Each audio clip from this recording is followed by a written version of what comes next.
Welcome to The Explainer. Today, we're taking a truly massive tour through time. We are going to map out the incredible domino effect history that built the United States. I mean, how exactly did a fractured collection of colonies transform into the dominant global force we know today? Stick with me, because this 250-year sequence of events is going to unfold right before your eyes, and it is a wild ride. Okay, let's dive into this, because the sheer scale of this journey is honestly staggering. Picture this. Back in 1750, we're looking at just 1.5 million colonists huddled on the east coast of North America. Fast forward to today, and that exact same strip of settlements has evolved into the world's preeminent superpower. How on earth did that actually happen? Well, to make sense of this huge timeline, here's our roadmap. We'll start with the birth of a nation, move through expansion and civil war, explore industry and global ambitions, navigate from Depression to World War, decode the Cold War era, and finally arrive at the modern superpower. Don't worry, we're going to keep this super structured.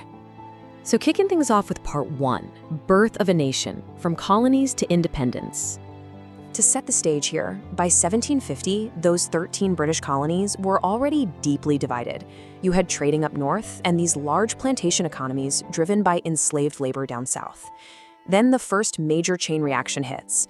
In 1763, Britain wins the 7 Years' War, but they are left with massive debt. Their brilliant solution?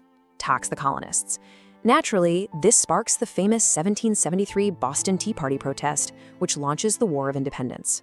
By 1783, the Patriots win. But crucially, they absolutely didn't do it alone. They prevailed because global rivals like France and Spain jumped in to support them. And this brilliantly illustrates a huge problem they had to solve. How do you prevent a brand new nation from just repeating the tyranny of a king? Well, you engineer a strict separation of powers.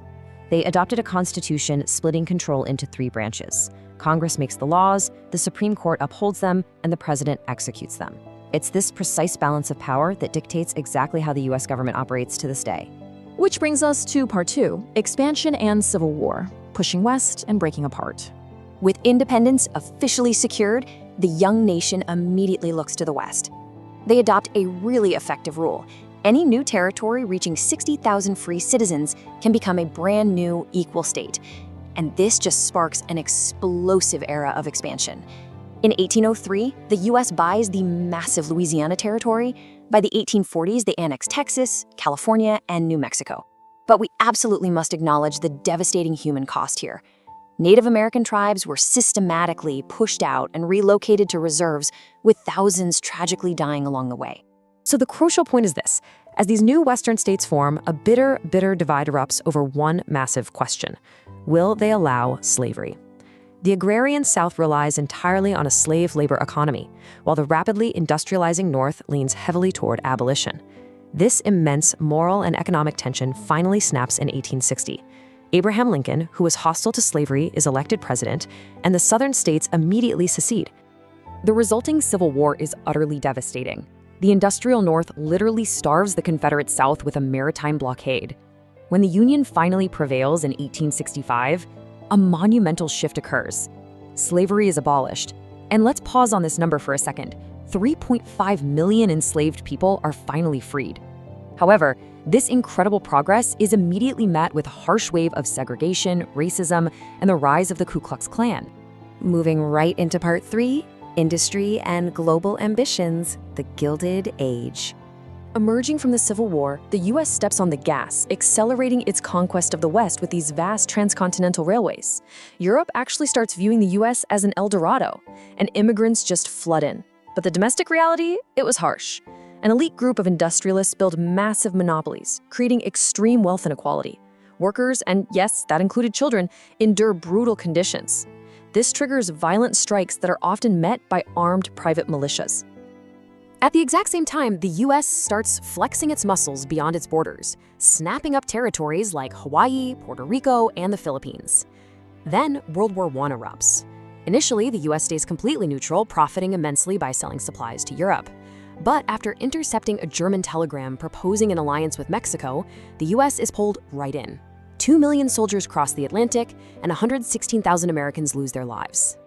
That brings us to part 4, Depression to World War, from collapse to global conflict. Let's move to and see how this builds, because this era honestly gives you severe whiplash.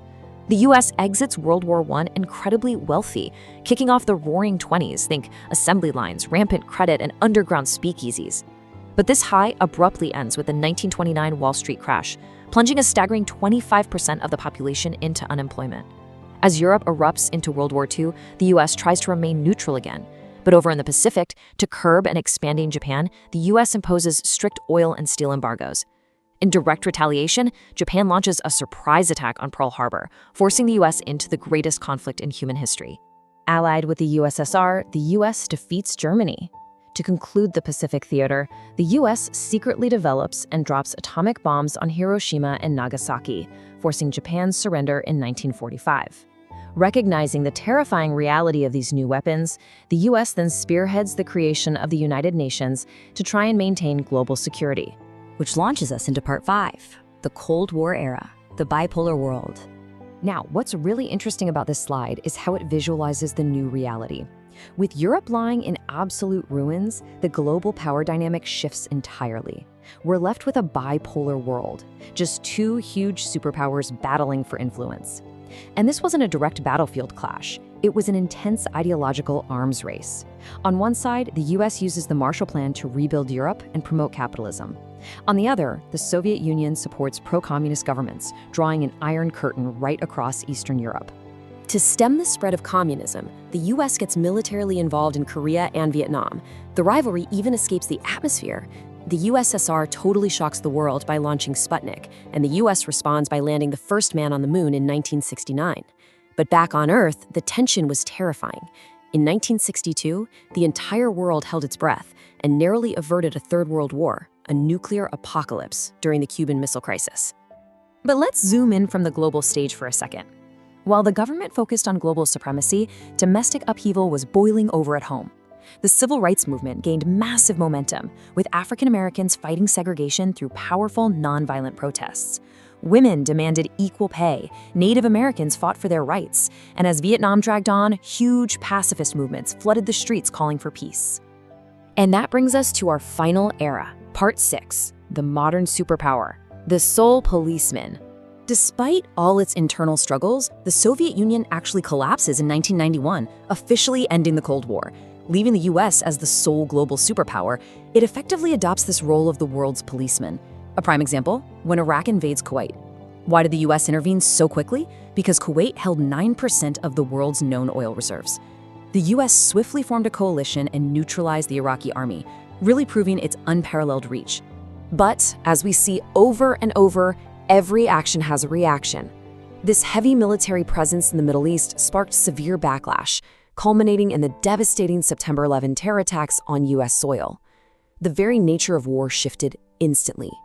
Instead of fighting traditional nations, the US found itself battling highly mobile, borderless terrorist networks, launching the war in Afghanistan against the Taliban, and a subsequent war in Iraq against what was termed the Axis of Evil.